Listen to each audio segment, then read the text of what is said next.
اپنے جذبات کو اپنے اندر رکھنا سیکھیے۔ کوئی توجہ نہ دے تو توجہ کی بھیک نہ مانگے، کوئی بات نہ کرے تو 10 قدم پیچھے ہٹ جائیں۔ یہ دنیا آپ کے محض جذبات کو آپ کے منہ پر ماننے میں ماہر ہے، اس لیے اپنے آپ کے ساتھ خوش رہنا سیکھیے۔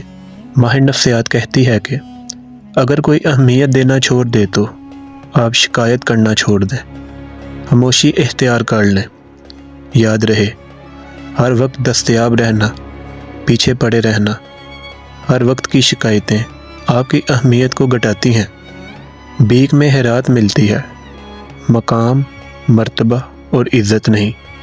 نفسیات کی روح سے اکثر کسی انسان کو جان بوجھ کر نظر انداز کرنے کی دو میں سے کوئی ایک وجہ ہوتی ہے۔ یا تو آپ اس انسان سے بے حد نفرت کرتے ہیں یا حد سے زیادہ محبت کرتے ہیں، اور جب آپ کا بس نہیں چلتا تو آپ بے بس ہو کر اسے نظر انداز کرتے ہیں، اور ایسا کر کے بھی ہم اذیت میں خود ہی رہتے ہیں۔ ماہر نفسیات کہتے ہیں، ناپ تول کر الفاظ ادا کیجئے۔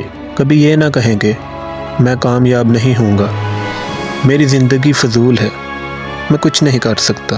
یاد رکھیں، آپ کا دماغ مذاق پسند نہیں کرتا۔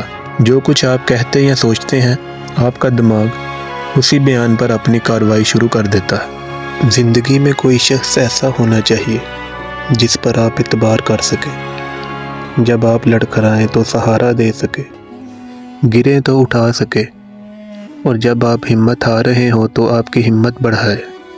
خوشی میں آپ کا ساتھ دے، آپ کے ساتھ خوشی منائے، اور غم میں کبھی آپ کو تنہا نہ چھوڑے۔